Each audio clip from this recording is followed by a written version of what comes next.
Tomorrow I'll take my first win with Ferrari. Hamilton drops a bombshell after Austrian GP qualifying. Subscribe just to stay tuned for the Formula One news no one else explains to you. The energy at the Red Bull Ring had taken on a completely different texture. It wasn't merely a shift in weather or track conditions. It was something atmospheric, intangible, yet overwhelming, as if the entire circuit had suddenly become conscious of the gravity of what was unfolding. From the pit lane to the grandstands, from the hospitality suites to the engineers' screens, there was a silent acknowledgement that the narrative was changing. Lewis Hamilton had always commanded presence wherever he went, but now it felt as if the entire paddock was orbiting him. Not because of drama or controversy, but because for the first time in what felt like an eternity, the unmistakable aura of a man on the edge of something historic had returned. Everything about Hamilton radiated clarity, not in a flashy or theatrical sense, but with an almost spiritual stillness. No unnecessary gestures. No forced charisma. Just a calm, focused intensity that spoke louder than any headline. The fans could sense it. The journalists could see it in his eyes. His rivals could feel it without needing to look. This wasn't a man hoping to perform. This was a warrior who had just rediscovered his weapon. For months, he had been climbing an invisible hill, dragging a car that seemed allergic to his driving DNA. Every race had felt like a negotiation, every stint a battle against imbalance, inconsistency, and a car that often refused to behave the way he demanded. Ferrari's SF25 had promised so much potential during the winter break. Wind tunnel simulations had projected gains, updates were hyped as game changers, and internal optimism had poured from Maranello like fine wine. But when rubber met asphalt, those promises had collapsed into compromise after compromise. Hamilton had entered this new chapter with hope, only to find himself surrounded by technical gremlins and strategic indecision. There had been moments of doubt, moments of isolation. When the car understeered through slow corners despite every mechanical tweak. When the rear end snapped unpredictably under traction. When the ERS system seemed to deploy with a mind of its own, ruining overtakes and destroying sector splits. Through it all, Lewis remained composed, publicly. But behind the scenes, he was relentless. He didn't accept excuses. He didn't hide behind PR. He stayed late in the simulator. He challenged every assumption. He brought with him the culture of championship precision that had turned Mercedes into a dynasty, and he expected nothing less from Ferrari. And yet, up until now, the breakthrough had remained elusive. Until today. What had changed wasn't just setup. It wasn't merely a matter of new components or wind tunnel refinements. It was synergy.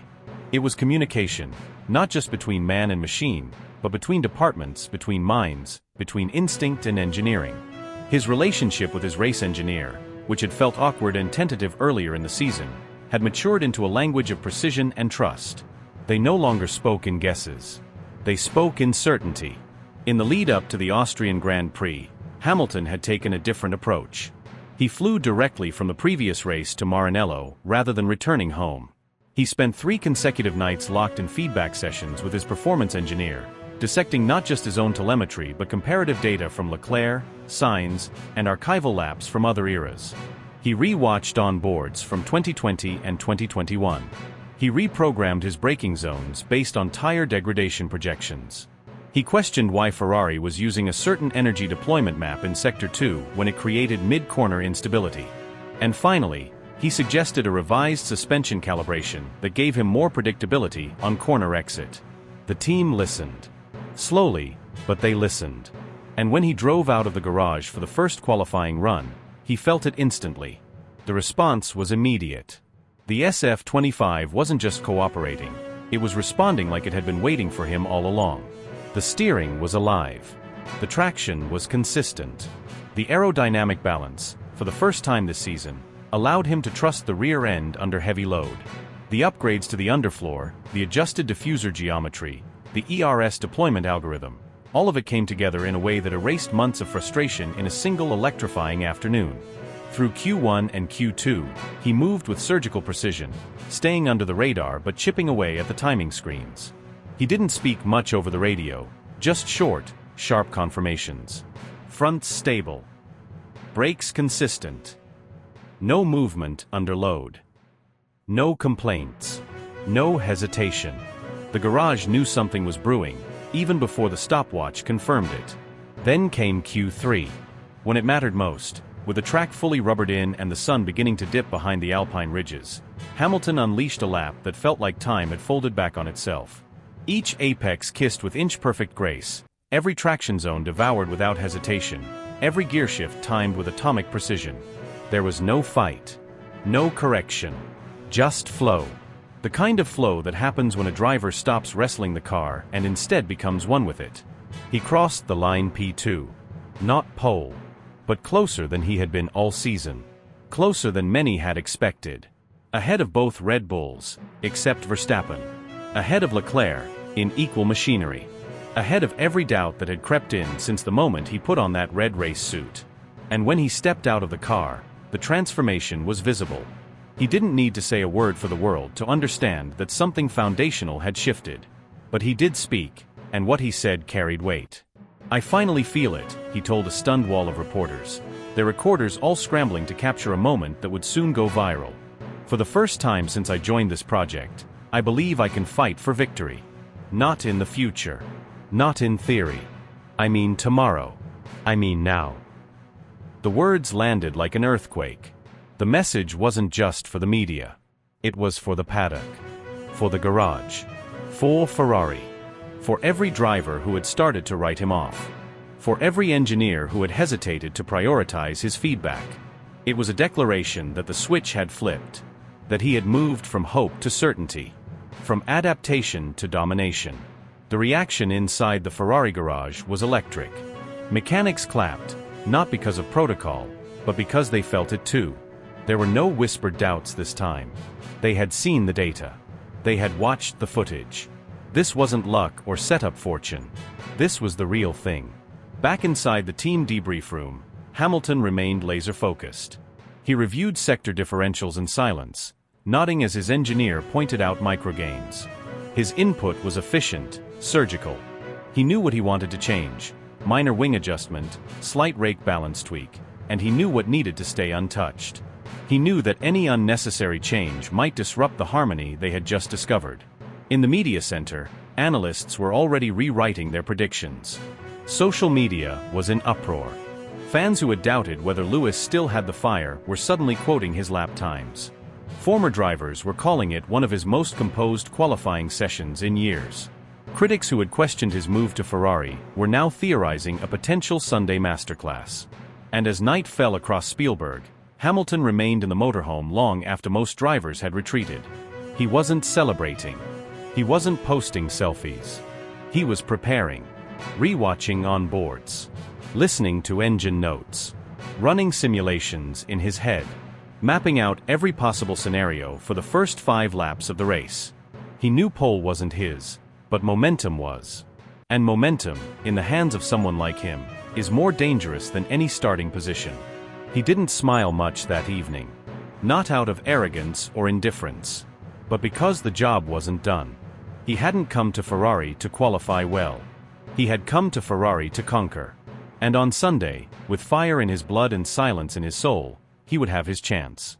Inside the depths of the Ferrari garage, long after the roar of engines had faded and the final Q3 times were etched into the screens above, the crew gathered in an atmosphere that felt more restrained than celebratory. There were polite smiles, quick nods of acknowledgement, and a few quiet exchanges of congratulations, but the energy was muted, tense even. It wasn't the kind of scene you'd expect after a top 3 qualifying performance. No fists punched the air. No laughter echoed off the steel beams. Something was off. Or rather, someone. Charles Leclerc sat alone in the shadows of the telemetry zone, his red balaclava still hanging around his neck like a noose of disappointment. His body was rigid, motionless except for the occasional shift in his jaw, as if chewing over something he couldn't quite swallow. His eyes were fixed, not on the monitor, not on the crowd, but on some invisible point in space where frustration and strategy collided.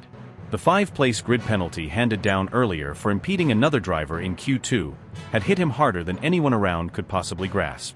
It wasn't just a demotion on paper, it was a psychological blow. A knife to the back of momentum. The incident itself had seemed trivial at first glance. A car on a hot lap approached. Charles, cooling his tires after a flying attempt, hadn't moved aside swiftly enough. A miscue. His engineer's warning came too late by a heartbeat. But in this sport, Milliseconds mattered more than intentions. The stewards didn't care that it was accidental. Their ruling was swift. 5 places dropped. Just like that, the front row became the third, possibly the fourth, and Charles's weekend was now laced with complications. What burned more deeply than the penalty was what he had to witness immediately afterward. His new teammate, his direct competitor beneath the same scarlet roof, was thriving. Lewis Hamilton, ever composed, had put in a masterclass during Q3. He extracted performance from the SF24 that Charles had doubted even existed. Lap after lap, Hamilton's rhythm was flawless, his apexes surgical, and his commitment undeniable. When the session ended, Lewis climbed out of the car with a smile not of arrogance, but of liberation, like a man who had been fighting shadows for weeks and had finally found the light. There was something about the way Hamilton carried himself in those moments that made it worse. He wasn't brash. He wasn't boastful. But there was an aura around him, an unshakable presence that bent the room around it. When he debriefed with the engineers, he spoke with clarity and control, his eyes bright, his voice steady. He wasn't just happy, he was at peace. The car had finally obeyed him. And Charles knew it. During the post-qualifying review, Leclerc was quieter than usual. He answered questions in clipped phrases. He didn't offer feedback beyond the minimum. He didn't challenge decisions or ask about run plans. And when Hamilton made a light-hearted comment, something about going hunting tomorrow, Charles didn't even glance up from the tablet in his lap. The room wasn't loud, but the silence that followed was deafening. Engineers exchanged cautious glances. Mechanics kept their heads down. They all knew what was happening, but no one dared name it. When the press pack began to disperse, and the artificial glow of the paddock lighting gave way to the natural haze of a dying Austrian sun, the Ferrari motorhome took on an atmosphere of introspection. The buzzing of journalists faded. The radio chatter from the race control center dissolved into static. The staff, relieved to be out of view, moved with the lethargy of people who knew tomorrow would bring far heavier burdens. Hamilton removed his gloves methodically, fingers stiff from the effort. He didn't rush. He wasn't in a hurry to debrief or to gloat. Instead, he walked with purposeful calm through the back corridors of the team base, his suit half-zipped, his boots still dusted with rubber debris. He found a quiet space near the rear lounge, where the lighting was softer and the windows looked out toward the fading mountains in the distance. Waiting there, seated in a reclined position with a tablet balanced on one knee, was team principal Frederick Vasseur. His demeanor was unreadable, as always, calm on the outside, wheels turning constantly beneath the surface. He looked up as Lewis approached but didn't immediately speak. Instead, he extended a hand and passed over a cold bottle of water, as if it were an unspoken recognition of effort.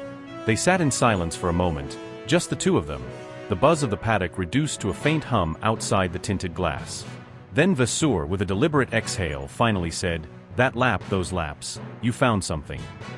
Hamilton gave a small nod, a subdued smile playing on his lips. "It felt like everything finally aligned," he replied, his voice softer than usual. For the first time in months, the car didn't feel like an opponent. It felt like a partner. Vasseur tilted his head, watching him closely.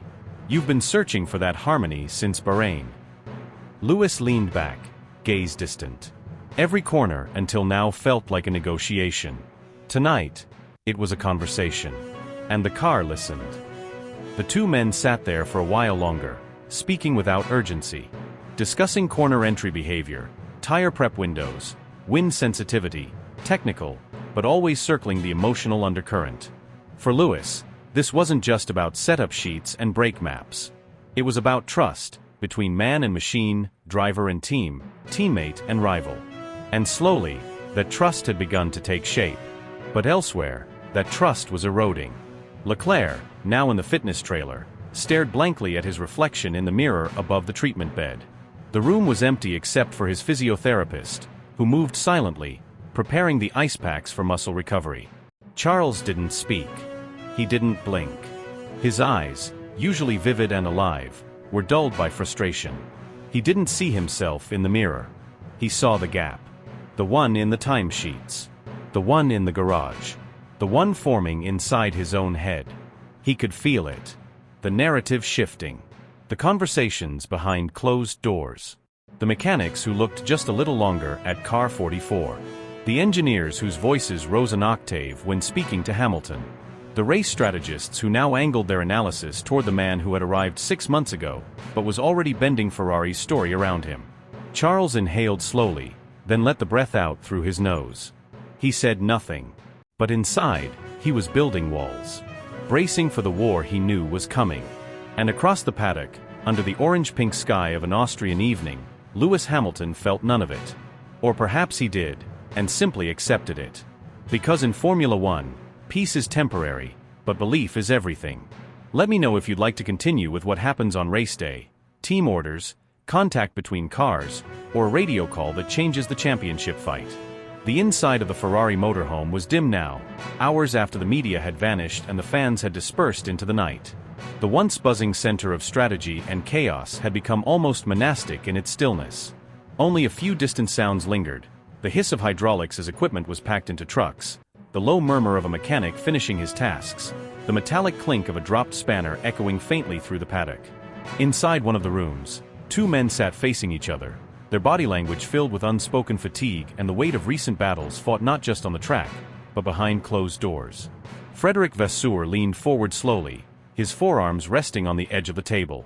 His tie was loosened, his sleeves wrinkled, and his eyes held that mix of exhaustion and determination that only team principals of legendary racing outfits truly understand. There was no press release here, no carefully rehearsed message. This was raw, human, honest. "I need to tell you something important," he began, voice low and deliberate, with each word chosen carefully. "This season has tested every fiber of what we are. We've doubted everything at one point or another. Our strategic calls have been scrutinized to hell. Our upgrades have failed to deliver when it mattered most. We've stared at telemetry until our eyes burned, wondering if we even knew what we were doing anymore." His fingers flexed slightly as he spoke, eyes fixed on the man across from him. "There were moments I doubted whether we still understood what it takes to win. Whether we were just chasing shadows while others passed us by. But through all that, through every storm, every failure, every single frustrating debrief, there's one thing we never questioned. Not even for a second." He paused, allowing the gravity of what was coming next to settle like dust in the air. "You, Lewis. We never doubted you. Not once. Not after that messy weekend in Barcelona. Not when you came on the radio furious in Baku. Not when the results didn't reflect your effort. Everyone in this team, the strategists, the tire engineers, the youngest data analyst in the back corner of the motorhome, we all believe in you. Without hesitation." He sat back slightly, his voice softer now, more reflective. "After this weekend, that belief has only grown. You walked into this garage when things were fragile. You didn't just bring speed, you brought resilience. You lifted people who were ready to give up. Your feedback, clear, direct, no ego, helped us get back on track. You led. Not with words, but with action." Across the table, Lewis Hamilton didn't respond immediately. His fingers lightly traced the edge of a water bottle on the table. His eyes drifted for a moment toward the corner of the room, as if staring at something far beyond it. A memory, perhaps. A version of himself that walked into this project, unsure if it was even salvageable. When he finally spoke, his voice was quieter than usual, but filled with reflection. "It means a lot to hear that," he said slowly, honestly. "More than you probably realize." His words weren't meant to flatter. They were the truth, carefully extracted from months of inner battles. This hasn't been easy. Coming here, it felt right at the time. A new chapter. A chance to make history in red. But there were nights, long nights, where I sat alone in my hotel room and wondered if I'd made a mistake. If this wasn't destiny, but a detour. I didn't know if I could truly fit in here, or if I was just a high-profile bandage over a deeper problem.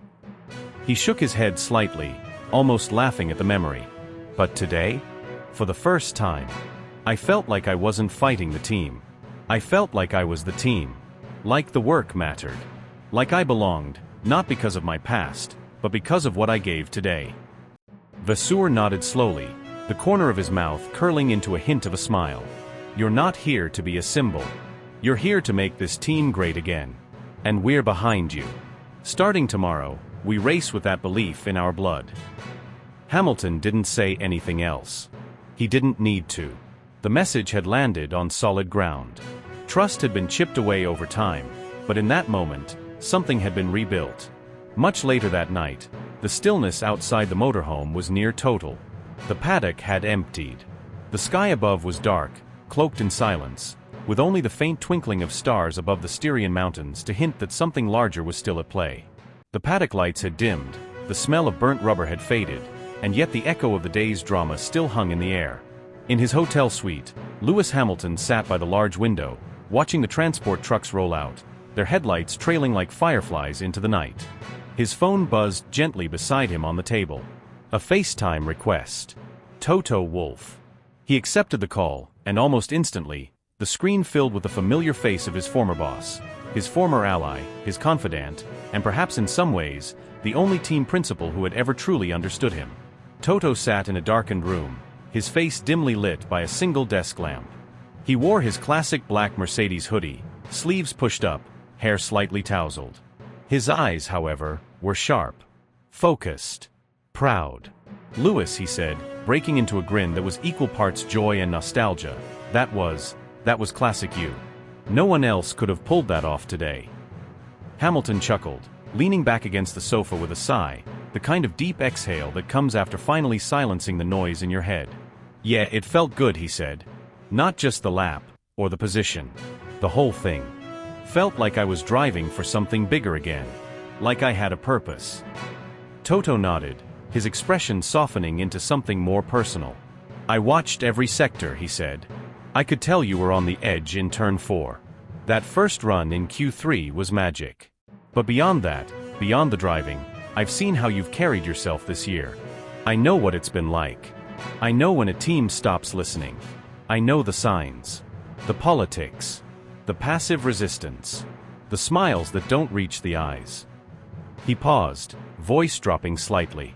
"And through all of it, you didn't let it change you. You stayed true. You showed up. You kept fighting. Even when it felt like you were speaking to deaf ears. Even when you were forced to carry weight that no one acknowledged. That's what makes a champion, not just speed, but conviction." Lewis blinked slowly, taking in the words. There had been so many moments this season when he'd questioned whether his silence was mistaken for weakness, whether his loyalty was taken for granted. Hearing this, especially from Toto, meant something deeper than any race result ever could.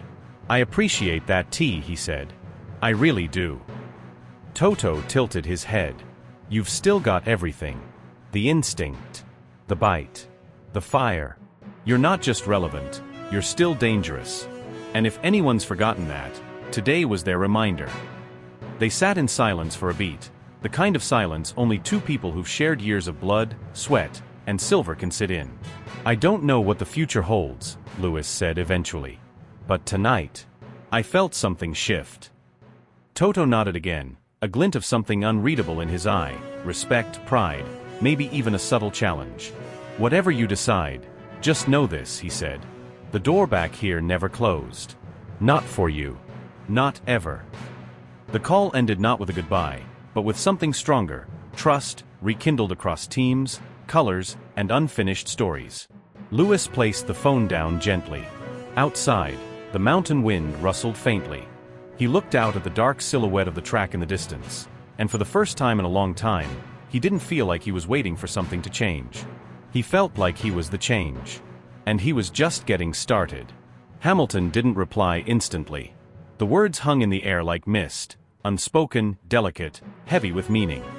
He sat in silence, elbows balanced on the edge of a sleek matte black tabletop, a half-drunk bottle of electrolyte water beside him, untouched for what felt like hours. The screen of his phone still glowed dimly in his hand, the video call suspended between them, a digital window bridging past and present. His gaze drifted, not toward the lens but toward the empty wall ahead, his expression unreadable, not blank but loaded. A face worn by time, sharpened by experience, and armored by necessity. The silence wasn't uncomfortable.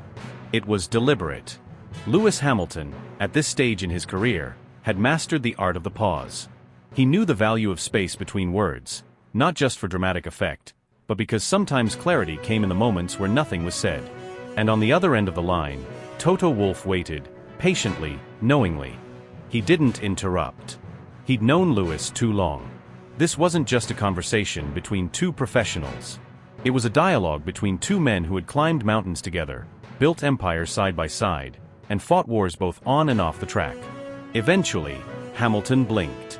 His jaw shifted slightly, a barely noticeable movement, but enough to suggest that the silence had transformed into something tangible.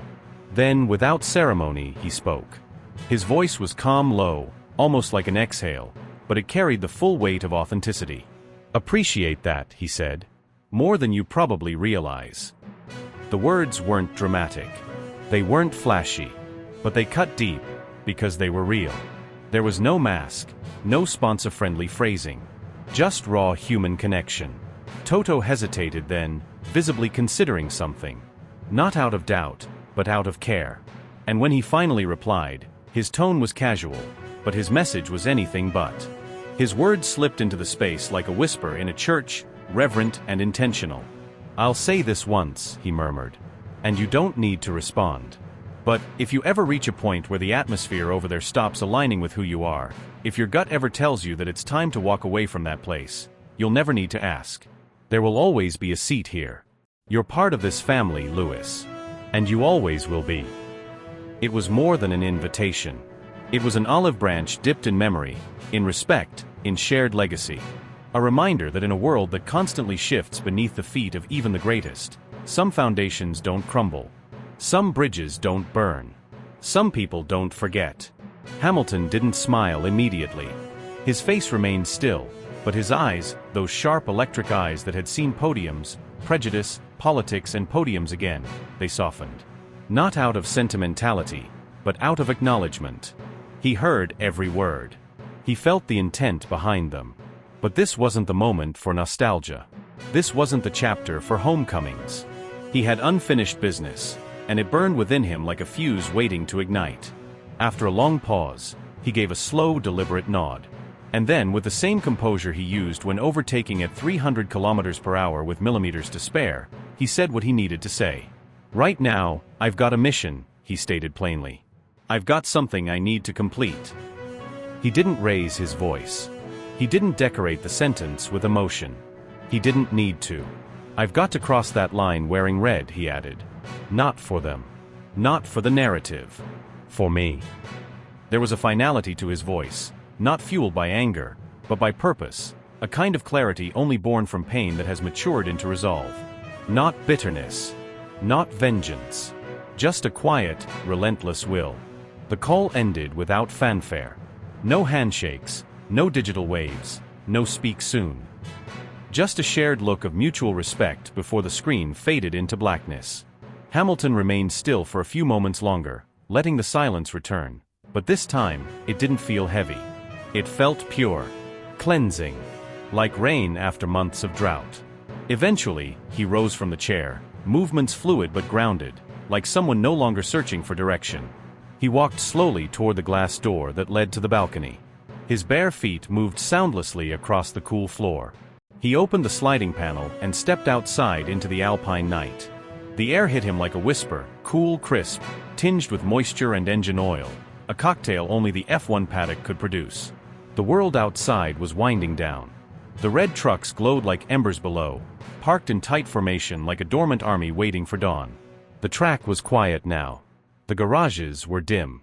But in the distance, headlights blinked from motorhomes and engineers moved in silence, preparing for another day of precision warfare. He stood at the railing, hands clasped in front of him, gaze distant, posture calm. But inside, a furnace had been lit.